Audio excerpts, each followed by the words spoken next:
Nation. Let's go. Welcome into DNVR Buffs Primetime. We are presented by the American Raptors. Head on over to AmericanRaptors.com. If you didn't get the ticket you wanted as an elite athlete, check out the opportunities at Infinity Park. Rugby just may be your next ride. My name is Jake Schwanitz. RK joining me. We got a pretty loaded show today. Yes, we've already seen Cormani McLean almost have a pick six. Of course, Under Armour All-American game going on. We got it on the TV here in the studio. All I care about is seeing Dylan Edwards running in the open field. If I see that, successful watch. Yes. Since you started off with it, we'll just get to it. I mean, there's two teams, Team Speed, Team Phantom. Do you want to guess what team Dylan Edwards is on? Speed. Hopefully they didn't put all of the speedy guys on that team. It would be a very unfair matchup. What does Team Phantom mean then? What does that mean if you're a Phantom? You're so fast you're a Phantom almost? Team Phantom. I don't know. It's like I think of like the Ghost Pass Rush move. I kind of think of like these are like the underrated guys. Like they're ghosts, they haven't been seen yet, but I don't think that's what it is. As you already said, Cormani McLean, Dylan Edwards, they're going to be on Team Speed. Adam Hopkins, 4-star wide receiver, and Kofi Taylor Barracks, 3-star linebacker on Team Phantom. Other than watching Dylan Edwards possibly take 180 yards to the house, and maybe a Cormani versus Adam Hopkins rep, what are we really looking for from these guys today? Anything. I just want to see them get involved and make plays. I think Kofi Taylor Barracks is the number one most unknown of these guys, so it'll be cool to see him up against top competition like he is in this game. I'm pulling for him. Maybe I'm pulling for everyone who's a buff, but maybe it's because I went to London earlier this year, but I feel like I have a special connection to those people. So I hope that he represents them well. We have a ton of UK Broncos fans that I'm hoping will jump on the Buffs now with 2 going on 3 players from London on their roster. It's going to be a lot of fun. I mean, he's lining up against Team Speed. We'll get to see exactly how he matches up against them. Is that Dylan Edwards? I don't know. Who's Team Speed? Are they white or black? It's got to be white, right? I don't know. These colors at the bottom. That was Dylan Edwards. That is Dylan Edwards. There we Let's go. Dylan Edwards with the carry, about 10-plus yards already. Let's see. Oh, wow. It was basically he just bounces snap. it. I got this light in the way. I'm going blind trying to watch this. Kale, can you move that light a little bit? So, thank you. Dylan Edwards, the starting running back for Team Speed. You love to see it. Find him. Oh. That is better. Thank you, Cal. We'll keep tabs on this throughout the show, guys. But the big story today, some kicker drama. Oh, Ryan. We're leading with kicker drama? We're leading with kicker drama. I guess we led with Dylan Edwards. We should lead every show with Dylan Edwards. We should. A lot of Twitter drama today, but this kicker drama has been taking control of Buffs Twitter. Of course, Alejandro Mata he committed to CU last week. A lot of people had questions about that, whether or not this means that Cole Becker is gone. Well, we got our answer today. He has entered the transfer portal. An interesting situation for sure, because Cole Becker was one of the few bright spots actually on this Buffs team last year, is one of the highest, or I think the most scoring kicker. I'll have this pulled up. I think highest percentage. Yes. Best percentage. He's been great. You want to toss to me on this one? Yeah. All right. You're going to go in there. I don't know. I think it's being overblown a little bit. I am absolutely 100% in trust Coach Prime until I have a reason to not trust him. And I think there's a legitimate gripe that people have out there. Like, this seems like a little bit weird, like, to push a guy out of the program for a guy, Cole Becker is one of the top recruits in the country, depending on the kicker services are a little weird. Right. But he's lived up. He's been great. He has a, career long of 56, which is pretty legit for a college kicker. Yep. And Alejandro Mata, well, extremely, extremely consistent, has a career long of 38. Now, he only attempted one outside of that distance this last season, and it was blocked.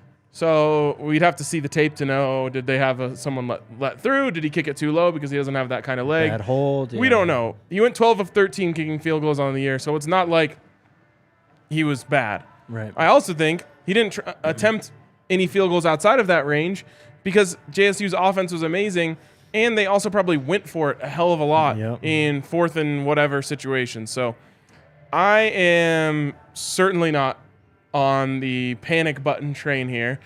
And Jake, maybe you can speak to this a little bit. I don't know if this situation is completely over yet. He's in the portal. That doesn't mean he's gone. He's in the portal. I heard that CU is going to try and re-recruit him. So this is not, in your opinion, or from what you've heard, a pushing him out situation. No, I don't think so. I think they want Cole Becker, and he put it on tape last year. I mean, he was solid, as we said. People are going to be critical about this because this is the one move that is taking away a player that actually kind of did something for the Buffs last year. Was this a negative play? Dylan Edwards got the handoff on 4th down and slipped. And he had a lot of room. Did you see how big that lineman was next to him? Yes. Well, he's really small. He is really small. But yeah, man, I mean, like you said, Coach Prime is here to redo everything, to bring in an explosive offense. The plan this year is going to be to score touchdowns, probably going to be more aggressive going for it on 4th down.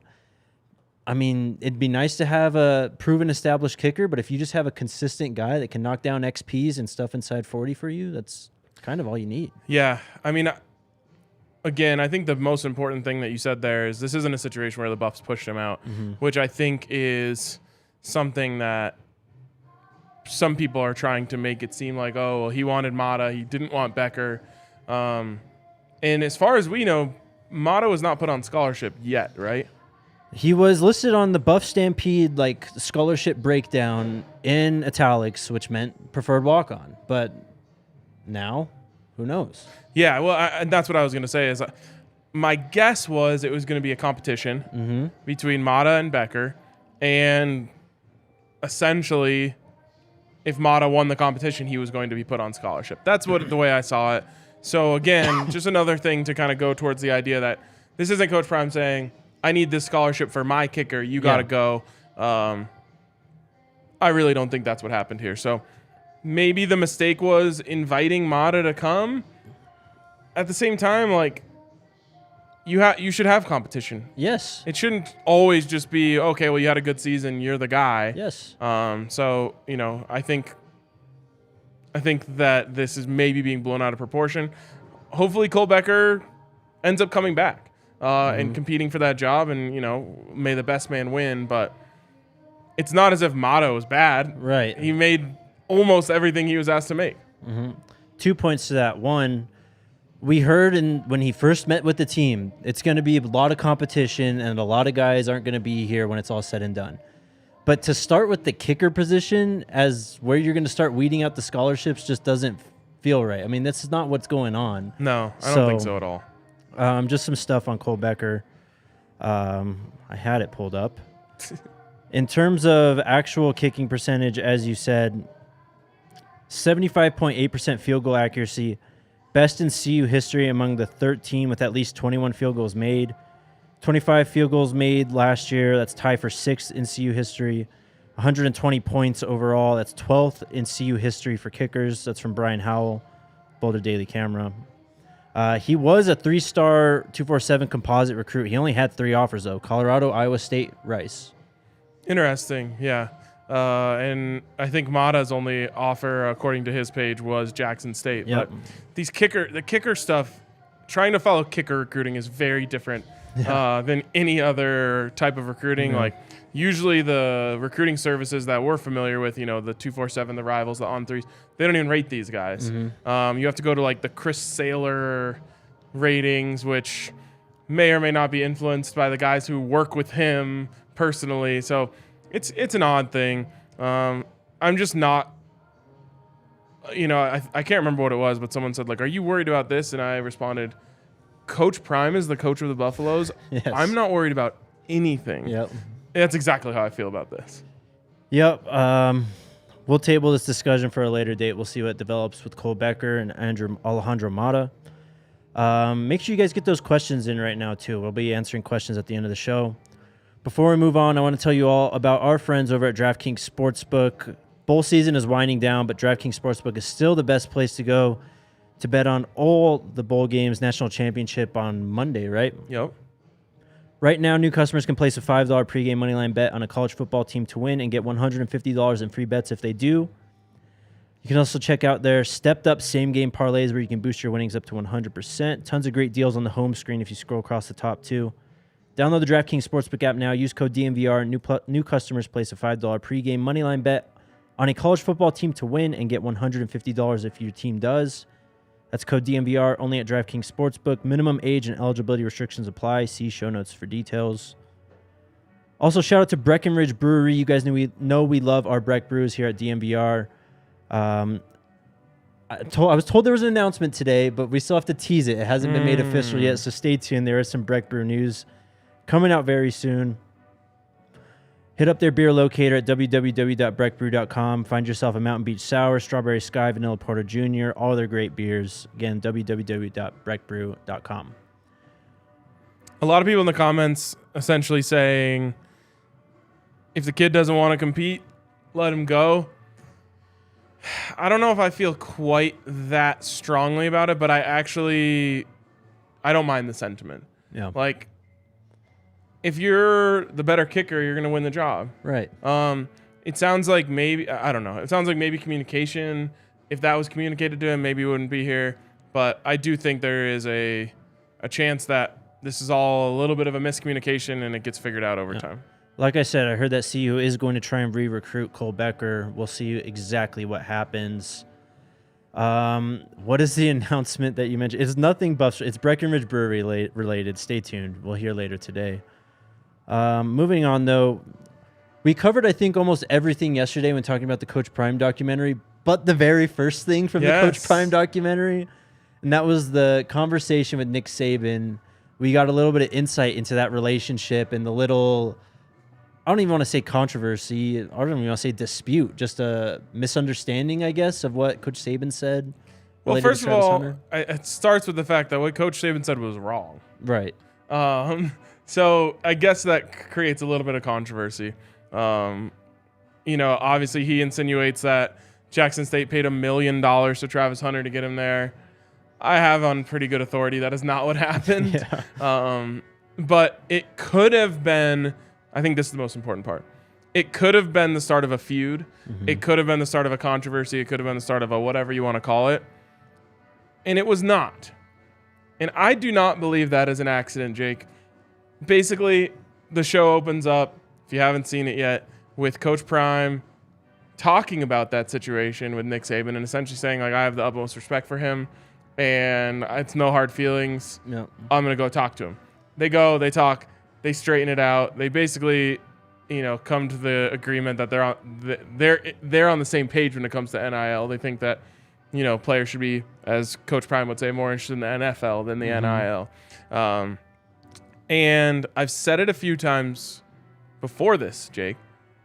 I think that Coach Prime wants a strategic alliance, if you will, with Coach Saban. If you've noticed, the Buffs have not poached or even tried to poach that I can remember any of their commits. There are currently, now there could be eventually, there are currently no transfers on the list from Alabama, though I don't think that would necessarily impact the relationship between those two guys. If a guy's going to enter the portal, go ahead and get him. Mm-hmm. But I have felt since day one that Coach Prime does not want an enemy in Nick Saban and wants a friend in Nick Saban, and they've obviously had a pre-existing relationship, but I think that Coach Prime, and we've talked about how smart he is smart enough to know you don't want to be enemies of Nick Saban. Yeah, I mean, their friendship was pretty obvious. Even when you watch the documentary, Coach says that this is the first time he's talked to Coach Saban since probably even before the whatever Coach Saban said about Travis Hunter, and they kind of just were buddies right away too. I mean, it didn't seem like there was any animosity between the two. But I think you're onto something though, because the Charles Kelly thing, and we'll get to Charles Kelly in a bit, but he was named as defensive coordinator, and then there was like this weird like 3-week, month holding pattern where people were like, well, what's going on here? Because he's still recruiting for Alabama. It did seem like a bit of a handshake or a type of agreement. Like, look. That's when I started saying the whole thing. Yes.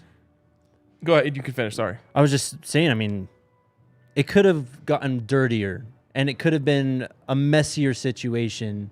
And it was pretty clean for a guy who was actually recruiting for another school and then just came over as defensive coordinator. And these types of alliances are common in sports. Yes. A perfect one that I would point to would be the Denver Broncos and the San Francisco 49ers, especially during the John Elway, John Lynch overlap.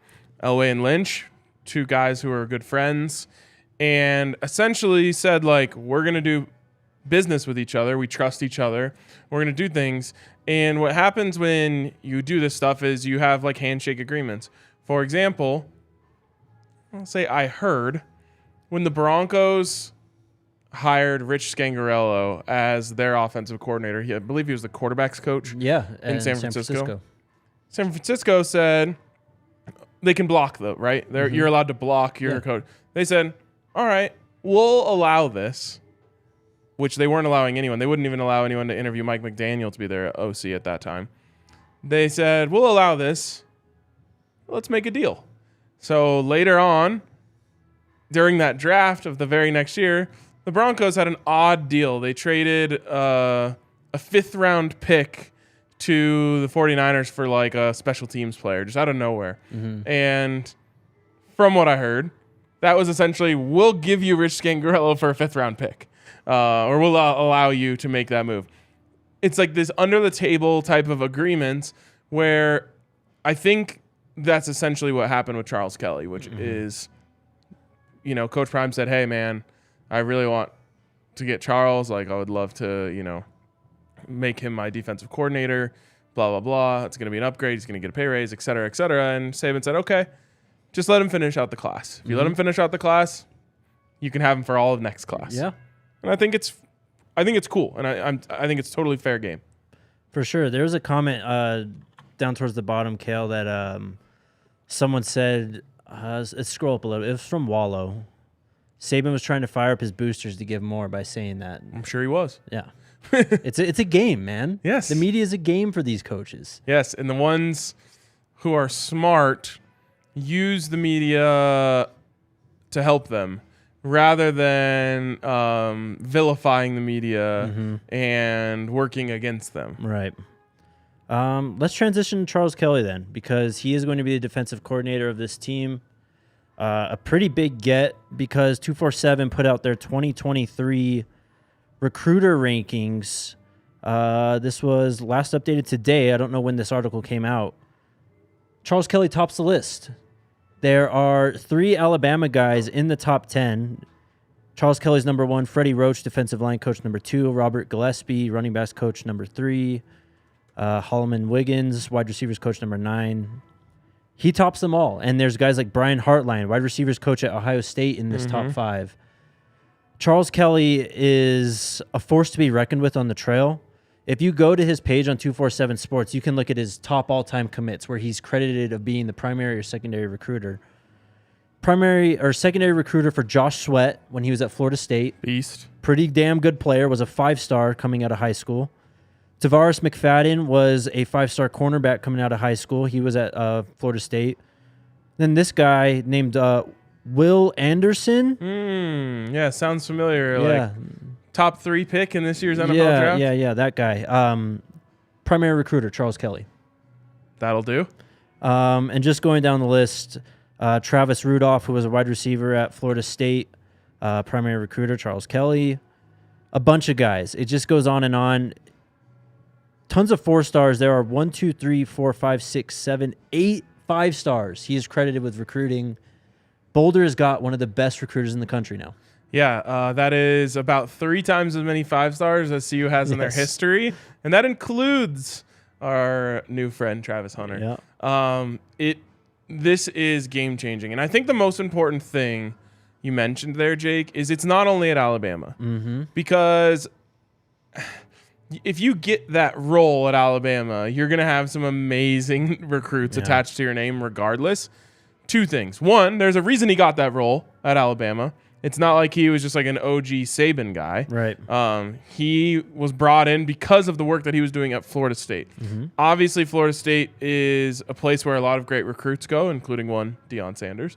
But you're bringing in 5 stars. That, even to Florida State, is a job well done. And so he was doing this at the highest level before he was hired to do it at Alabama, the number one, recruiting place in the world. So this is an unbelievable poll, and one that I don't think we've talked enough about. No. Like, this is an underrated thing. Jake, currently number 23 class in the country. Remember, a lot of people asked us, can they get up to the number 20 top 25? Done. And the number 2 transfer class in the country. Number 2 behind, Florida State. And Charles Kelly is working at Alabama through this. Yes, exactly. He hasn't even. Well, I guess I actually tweeted out he hasn't set foot on campus yet. I guess that's probably wrong. He probably set foot on campus yesterday. The number 1 recruiter in the country just joined the boat, and they already have 23. Next year, I talked about this yesterday. Next year is going to be insane. I'm ready to just stamp it down, put it in Sharpie. Best recruiting class in Colorado history is coming next year, and Charles Kelly is going to be a big part of that. It's not even bold. Even without Charles Kelly, I don't think that'd be bold. But now you get him with Deion Sanders. I know. They're coming for everyone, and we talked about it yesterday, the 2024 class. They're going after the best, and they're getting listed in these top 12s, top 15s, top 5s. Just stay in the conversation, man. They'll start rolling in. I went back and looked at some of the film from Florida State and from Alabama in 2020 just to try and learn something about his defense. I don't want to say I didn't learn a lot because it was just very multiple. That's what I learned. There's 3 down linemen, there's 4 down linemen, there's standing edges on one side, standing edges on both sides, 5 defensive backs, 4 linebackers. It's whatever you want it to be. You want to know why? Why is that? Because they're bringing in 5-star players at every position that you can imagine, and they have to figure out ways to get all of these guys on the field. So there are going to be times where you want 4 down, and you're trying to get your 4 best defensive linemen on the field, and you got these 2 guys who maybe project better as defensive ends. Then you're going to want to go 3-4 sometimes because you've got these 2 outside linebackers that you want to get on the field at the same time. That you've got all the best secondary players in the country. So now you want to go dime and you want to go. They have so many weapons on the defensive side of the ball that they almost have to, like, legitimately from a transfer portal recruiting perspective, they have to be insanely multiple just to get all of these guys on the field to make sure that they're still happy. Yeah, it's the perfect defense for what they're trying to do in Colorado, which is just get as many great players as possible and kind of figure it out later. We talked about it yesterday with what's his name? The Lions guy, the sack guy. Oh, James Houston. James Houston. We talked about it yesterday. Someone sent me the video after we got off the air yesterday of at the time, the linebackers coach for JSU and Coach Prime talking to James Houston, telling him, hey, man, you got to play outside. You can't play stand-up linebacker for us. You're not going to get reps, or off-ball linebacker. And already proven right. And this is just what they're going to try and do with all these guys. I mean, you talk about someone like Travis Hunter. It's just kind of like, well, let's just get him on a practice field and see exactly what he's good at, what he's best at, where he can best help the team. Probably be the same situation if they get someone like a Cormani McLean. We've already seen it with guys like Morgan Pearson, who listed as athlete, wide receiver / linebacker. They're just going to try and figure it out with these guys. Yes. Gosh, I'm excited to see Morgan Pearson play. I love that oversized linebacker. Like, I'm talking about height. Yeah. Super tall linebacker. Really quick, I wanted to talk about the transfer rankings because I don't think we had mentioned yet that the Buffs have been moved up to number 2 in the transfer rankings. And one of the things that, I don't know, some people were saying, well, yeah, all of the rest of the Pac-12 has a great transfer class too. The Buffs have gained a little bit of separation. So they are now up to number 2, like I mentioned, with 65 points in the transfer portal. Who knows exactly how this point system works? No way. Who is this? I don't know. No way this goes, though. Oh, God, he got tired. So they're up to 65 points in here. And yes, Arizona State is sitting there at number 5. They are the closest in the Pac-12. They're at 53. Then Washington, 51 at 6. Then you scroll down a little bit. UCLA's fallen down to 10. They're at 44. USC is at 12, 44. And Oregon is at 13 with 43. So, yes, a lot of the Pac-12 is in this top 13. But the Buffs have separated themselves in these rankings, especially as more of these players have started to get rankings on 24/7, which is what we're basing this off of. Right. The Buffs are in a class of their own in the Pac-12 in terms of the point system there and being all the way up there at number 2. Yeah, just scrolling through the top 50. The only 5-star transfer is CU getting Travis Hunter. They got 3 4-stars. The Arizona State thing I always thought was weird because I always felt like that was more volume than anything. They had 18 commits come in through the transfer portal. Well, now CU has 17, and now they've got more 4-stars and a 5-star over them. And I was going to say 0 5-stars, 1 4-star for Arizona State, 12 3-stars. Currently, it says Colorado at 1 5-star, 3 4-stars, 6 3-stars. Again, what's not being mentioned here is not all of the Buffs players have been rated yet. They have 17 commits, but only 10 of them are ranked. Yep. Very good chance we're talking about the number 1 transfer class in the country before any transfers happen. Right. Just all they need to do is get ratings on 24/7. And Ryan, we're not done, man. I know. We're not done. We just saw Cole Becker leave. I guarantee you more guys are going to leave in the coming weeks and months as we get into spring football, as more guys get onto the field and they kind of gain an idea of where they actually fit in on this team and if they're going to play or not. Guys are going to bounce and guys are going to come in as soon as guys start graduating from their schools that they're at now and are actually eligible to transfer as grad transfers. The Casey Roddick situation, as we talked about off air yesterday, is still up in the air too. Yep. That was an interesting development. He originally committed to Florida State, but he has wiped all the Florida State stuff from his Twitter and Instagram. It's all Buff stuff again. Does that count as part of the transfer class if he enters the transfer portal and comes back to Colorado? I don't know. That's a good question. Charlotte with another one. Wow. Yeah, Darrell Robinson, number 23 running back. Okay. I've looked into this now. So here are the players who have not yet been rated by 24/7. Tavion Beasley, not yet rated as a transfer. Leonard Payne, not yet rated as a transfer. Jeremiah Brown, not yet rated as a transfer. Alejandro Mata, not yet rated as a transfer. He might not end up registering. Right. Mark Vassett, the punter, or Vassett. He was a 3-star coming out of high school, so maybe he does get a transfer rating. He set Louisville punting records. Yes. And Cameron Silman Craig. And Tyler Brown. I think that's all 7. So there you go. If 2 of those guys get 3-star rankings, that might bump it up. I think more are going to get it. Right. And another thing notable that we haven't talked about, I predicted this, but we hadn't seen it officially. Seydou Traore ranked a 4-star transfer by 24/7. Love that. Was a top 5 tight end in the country in terms of recruiting yards. Everyone in the comments, the game's on ESPN2. The listings are a little wrong. I don't know why they're wonky, but the game's on ESPN2. It looks like Phantom is a better squad. Just what I've watched so far. Have we gotten an Adam Hopkins sighting yet? I have not seen him. He's wide receiver for Phantom, right? Yes. Okay. Let me double check. It looks like they're basically doing line changes on each side of the ball per possession because Dylan Edwards wasn't out there last one for speed. So maybe he wasn't. I don't think he was out there this last one. Maybe he's out there now. Comments just said Tavion Beasley, 3-star out of Bosco. Yep. He was a 3-star in high school. What I'm talking about, though, is the transfer ratings, which there's a new thing that the recruiting services are doing so they can rank these transfer classes, which, by the way, very smart idea. Yep. Gets us to talk about them on a daily basis. For sure. Anything else you want to mention before we move on to questions?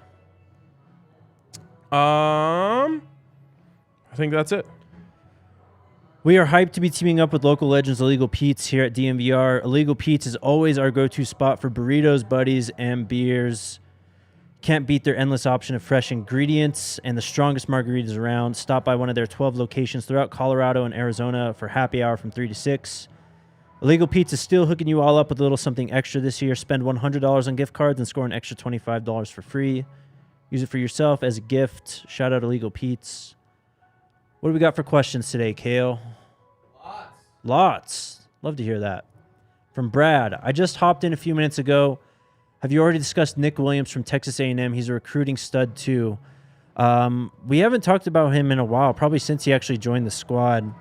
I'll pull up my little Prime Tracker blurb on him. But, yeah, he was credited with a lot of the recruiting success that A&M had last year. They had the number 1 recruiting class, Denver Harris, Smoke Bowie. Yep. Of course, they're gone now. Nick Williams is here. Haven't heard about Smoke Bowie yet. We'll see. Yeah, Smoke was one that I thought might be a quick transfer, and it hasn't happened yet, so we'll see what's going on there. Real quick thing I want to mention, because they just tweeted this out this morning, the Buffs for Life NIL Collective, which made waves. Obviously, when it was announced, something that was needed desperately. Not quite as needed now because Coach Prime is here, and Still that's nice going to do wonders for Buffs recruiting. But we do want these players to get taken care of from an NIL perspective. Obviously, for those of you who don't know, we here at DNVR have done deals, NIL deals with players in the past. We very, very, very much plan on doing it again, depending on who we can get the ear of. Maybe even like a weekly appearance from a player. Yeah. Maybe even switch it up with we can almost create like our own little NIL fund that we can use to pay players on a weekly basis to come on the show. We obviously want these guys to get hooked up. We've done shirt deals in the past that have been very successful. Anyways, Buffs for Life NIL, one of the big complaints I had about their rollout was that the website was not very good. And they have since redone the website and rolled it out today. So get over there, b4lnilcollective.org, b4lnilcollective.org. If you want to donate to them. Obviously a great way to invest your money in CU athletics, and it goes directly to the players. And my biggest complaint was that there wasn't a very big, obvious donate button right there on the top. Love that. Nice and big, outlined in gold. Love that. Shout out Buffs for Life NIL. Super chat from Lawrence. What's up, Lawrence? Are you hearing of any updates on how Coach Prime is handling the high school coaches in Colorado so that he has local talent? Are you ready for 100K subs? Let's go. We are very ready for 100K subs. Let's get there. What have you heard, though, about the local talent in relation to this coaching staff, if anything? I think this is going to be a very different scenario than what you're used to. Wow. Oh, my God. How did they let him get tackled by the quarterback? He had a pick six easy with like 6 blockers in front of him. The quarterback just stood there and tackled him. Oh, that's a flag, son. You can't do that. Anyways. It's just not. This isn't a normal situation when it comes to recruiting. A lot of times, when you hire a new head coach, basically what happens, Jake, is the coach comes in and says, "I'm going to go into every high school in Colorado and I'm going to build a relationship with those coaches and blah blah blah." It's not the way it's going to work here. Yeah. When there are great players to be had in Colorado, the Buffs will try to go get them. Just like they'll try to go get a great player out of Alaska, Hawaii, or London, England. Yeah. But I don't think it's the way that a lot of people are used to, where he's doing a tour going around to all the schools. I'm sure he'll pop up at Cherry Creek. Yep. I'm sure he'll pop up at Valor. Mm-hmm. And then wherever else there's a guy. But I'm just guessing on this. It's very possible Coach Prime wants to do the Colorado high school tour and go around to all of them, but I don't expect it. Right. I mean, he's still got some guys from Colorado. I think Hank Zelinskis, the center, was from Cherry Creek. That's the only one. They tried to go after Blake Purchase. Yes, they did. It was too late in the cycle, with everything that happened. So I'm sure we'll see more. I'm sure we'll see Blake Purchase eventually. Yes, hopefully. Next one. From John, thoughts on transfer targets who still haven't committed. Also, this new big wave of transfers with a lot of good D linemen today. Is there a new wave? I haven't seen anything today. I assume he means of people who entered the portal. Yeah. It would make sense that today there would be an influx, obviously, with a lot of bowl games going on over the weekend. We talked a little bit about Kevin Coleman. Yes. As kind of my top remaining target. Obviously, he is a wide receiver, which the Buffs aren't in desperate need of. Mm-hmm. But I really like the idea of having a guy who had such good chemistry with Shedeur Sanders in the fold. For sure. Just looking through the On3 transfer portal rankings, Number 16, Branson Dean is a redshirt sophomore or a redshirt senior from Purdue. He's a 3-star rated defensive lineman. He's still undecided. Trey Sanders has been a guy we talked about a bunch. We'll see there. I did see one today. Let me see if I can find it. Smoke Bowie, as we talked about, still in the portal. He's a top target. FSU running back Trayshawn Ward entered the portal today. Okay. 600 yards, 7 touchdowns last year for Florida State. One to keep an eye on for sure. Mm-hmm. Gosh, I wish I could find it. Oh, here you go. This is not a transfer portal update, but it is a recruiting update. 4-star corner Jet White has decommitted from USC. 6'2", 170. You know who is most the offer he got right before that? I'm going to guess Colorado. Yes, exactly. He Coach just Prime. offered by Colorado right before he decommitted. I don't know if that's notable, but I guess we'll find out. Sign me up for as many, by the way, Cormani McLean, 6'2", 165. Sign me up for as many 6'2" corners as we can possibly get. Yeah, for sure. Arkansas defensive back Trent Gordon just entered the portal just now. There's a ton of guys. I mean, Dante Cephas, a wide receiver, still hasn't picked a team. He's a target that we picked out early on. Just looking through the available guys now. There's your return. Same guy, I think, that almost had the other one. Is this a defense return? No, it was a kickoff return. Who is it? Beat Adam Hopkins. Come on. Come on. Zachariah Branch. Congratulations. Congratulations, Zachariah. I'd say Kevin Can Coleman. you imagine the literal pearl clutching going on as every single time they make a big play, they run to this throne and get a chain on? And Well, I love it. I thought they'd be they were all taking their helmets off on the field, but then they run over to this chair that's got smoke and chains. And never mind then. Please, can we get a golden throne for the players to sit on after they do something dope? Oh, that'd be sick. Kevin Coleman, I would say, be the top transfer target right now, though, right? Yeah, for sure. I mean, I guess we got to keep an eye. It feels like we hit a lull, and we're just about to hit another ramp up in transfer stuff. You know the Buffs are going to be in on these guys. Mm-hmm. And so we'll have an eye on it. We will. I have a feeling, like my spidey senses are tingling that some good news is coming soon. He's not done. There's no way Coach Prime's done. No. He's got more surprises for us. That kid almost dropped the ball before he crossed the goal line. The Deshaun Jackson. My least favorite thing in football. What else we got? From Jamel. What's up, Jamel? Is the grass or turf at Folsom Field? It's grass. Great question. We play on grass. Yes. We play on grass. Incredible turf management at CU. The grounds crew from top to bottom, they take amazing care of the fields, and I think we have one of the best playing surfaces in the country. Yep, beautiful field. Shout out to the grounds people. PJ Williams, another guy to watch out for in the transfer portal. The 4-star from A&M. Freshman. There you go. What's next, Kale? Oh, hi is this the line to get on the bandwagon? Is there any space left? We have unlimited space. Yep. Literally no gatekeeping going on here about becoming a Colorado fan. When you've been down as bad as we've been, the fact that anyone wants to jump on the bandwagon to me is such an amazing feeling that I'm just like, come one, come all. Throw on some black and gold, come to Folsom Field, maybe stop by the DNVR bar the Friday night before you head down to the game in Boulder. Welcome. The line might be long, but there is no cap on who all we're letting in. No, of course. We welcome all and everyone. Excited for all the influx of fans we're getting. From Tony, what about going after the defensive lineman from Kentucky who entered the portal today? I don't know who you're talking about, but sure, man. Yes, let's go after him. Kentucky's been getting some beasts on the defensive line the last couple of years, so sign me up. We're going to have to do maybe tomorrow we'll do a transfer portal update. Tomorrow we have a guest, though. We do have a guest tomorrow. All right, maybe the day after that. I don't even remember the days anymore. Thursday. We'll do a transfer portal update. All right. Yeah, I'm about that. It sounds fun. Next, Did you guys hear about the FSU running back Treshaun Ward, his favorite to sign with CU? I just pulled up his Twitter page.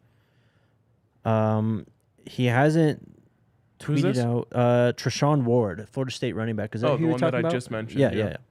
I don't see any offers retweeted on his timeline, so we'll see. The Buffs do, I think, need a running back. Yep. Just an experienced, big running back. I don't know about Treshaun's size and speed or anything like that, but I think that's one thing that they still need to check off. They've done a really good job of checking off most, if not all, of the boxes. Right. But at the same time, I'm not going to object to more Dylan Edwards touches. For sure. Treshaun Ward listed at 5'10", 175. I mean, they tried going after Ray Davis, who was Vanderbilt's running back. He ended up coming to Kentucky. I think they were pretty deep on getting him to Colorado, just didn't get all the way home. I'm sure there's more to come. Trey Sanders still out there, as we said. Super chat from Andrew. Just a super chat. We appreciate it, dude. you. If you meant to attach a comment, because I know that user experience isn't that great on sending super chats, just leave it in there and we'll get to it. We'll get you. From Cameron, what do you think about Micah Fleming today? Class of 27 DB? Or Colorado 27? Colorado 27 DB. Class of, yeah. CO27 would be class of. We think he's great. Yeah. For a 12-year-old. Yes. Yeah, just Googling him. I don't see this. The top YouTube video says he might be the best cornerback that's not in high school. So let's go. Oh, man. He's got to be on the list already, though. Coach Prime, cornerback. I wonder if, like, they laugh at this stuff like we do. Like, Yeah.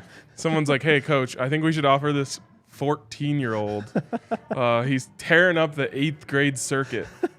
Like, is he like, cool, yeah, send him an offer? Or is he just like laugh and then they're like, yeah, go ahead, fine. What D-line or O-line pickups would make you feel that CU could compete with USC, Oregon, and Utah? Well, interesting question there with the three teams, because I think we saw yesterday that you can hang with USC. You don't have to be very good up front. I mean, I know this is no similar. Disrespect to Tulane. I know this is similar to what we were saying about the TCU game. Like, it's kind of funny that the Buffs were down by 1 to TCU at halftime.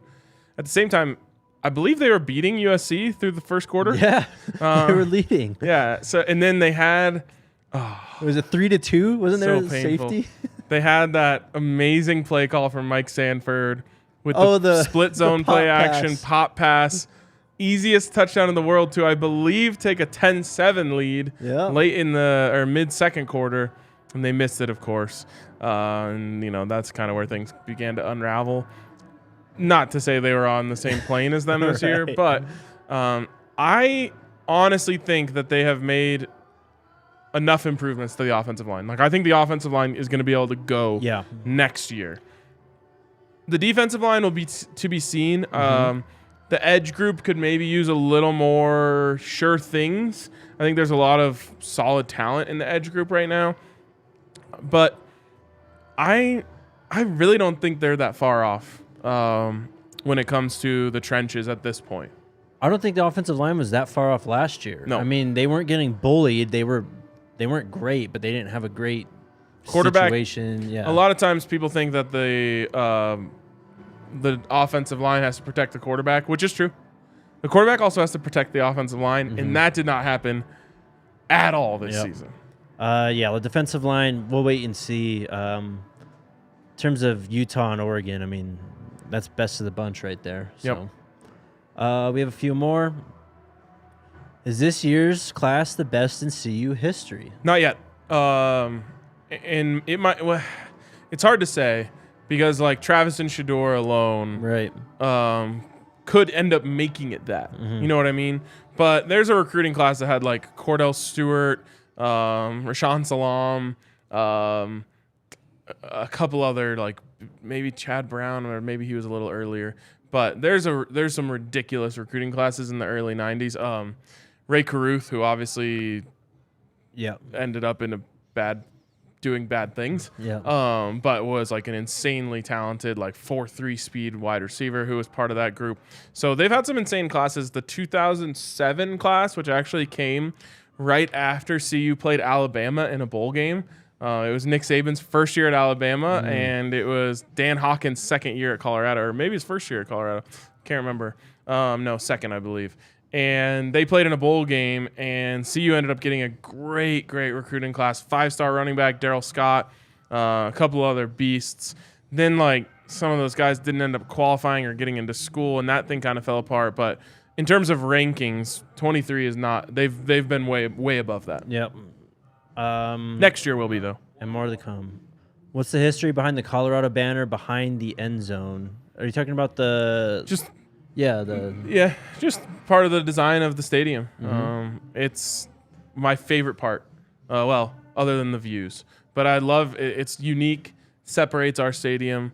It needs a retouching. Yes. Maybe a repaving and Paving a retouching. or painting? Yeah, so a repaving and a repainting is well past due. Yeah.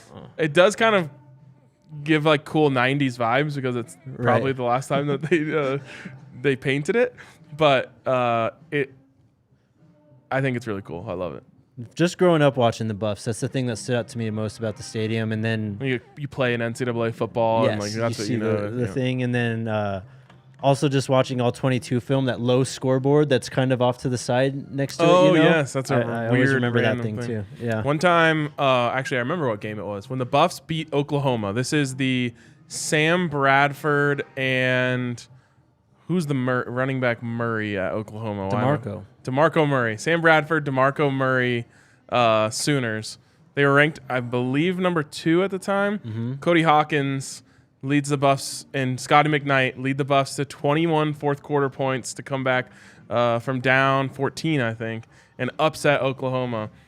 I was sitting right kind of by that scoreboard, so when I went to rush the field, I did not realize that there was like a 10 to 12 foot drop off, and I was literally just like flying for a second. It was just like, oh, fuck. Slammed on the ground. So much adrenaline, didn't even feel it. Rushed the field. Felt it a lot the next day. Yeah, I'm sure. That's a great story. I love that. Is that it, Kale? That's pretty much it, yeah. That's pretty much it, he says. As I mentioned, we'll have a guest tomorrow. It'll be a good one. Hell yeah, I'm really excited for that. Yeah, so make sure you guys tuned in. Follow DNVR_Buffs on Twitter, at JakeDNVR, at Ryan Koenigsberg. Appreciate you guys so much for tuning in, and a lot of you guys have been sending nice comments to us. I got a tweet yesterday and a DM from people who have been tuning in. We love when you do that. Obviously, the thumbs up have been amazing. The views have been amazing. So many new fans, so many new eyeballs. We really, really appreciate all of your nice words and just you tuning in at all. Yeah, another super chat. Buzzer beater super chat. From Christopher, several positions have been overhauled. Which of these would you prioritize upgrading with transfers this year? Running back, safety, linebacker, defensive line. If I had to choose one of those to be better next year, is that essentially what we're going for? Which would you prioritize upgrading with transfers? If I'm always going to pick the line if you can upgrade the line. Yep. And they've done a good job already of upgrading the line. 2 beasts against the run. I think I said Shane Cokes might end up being the most impactful transfer other than Shador and Travis. Right. But I want more. If you can give me guys on the line, guys in the trenches, I'll take that all day. Yeah, I agree with that sentiment, but I feel like they've hit 3 of those 4 positions. The other one only one they really haven't hit was running back through the portal. I mean, you got Cameron Silman-Craig at safety. You brought in Levante Bentley from Clemson at linebacker, Taij Alston at edge from West Virginia. You brought in Shane Cokes, as you said. Marshawn Nealand, and then the Jackson State Jeremiah Brown, the linebacker. Just brought him in, but nothing at running back yet. Yeah, let's get it back. Yeah, let's get it back. Someone in the comments, Victor Venn was a high-end track guy in Georgia. Oh, yeah. He's still on the roster. Yeah, no, don't sleep on Victor Venn. Yep. He's going to be a beast. For sure. Is that it then? I think that is it. All right, guys. Tune in tomorrow. It's going to be a fun show. Until then, Sco Buffs. Go Buffs.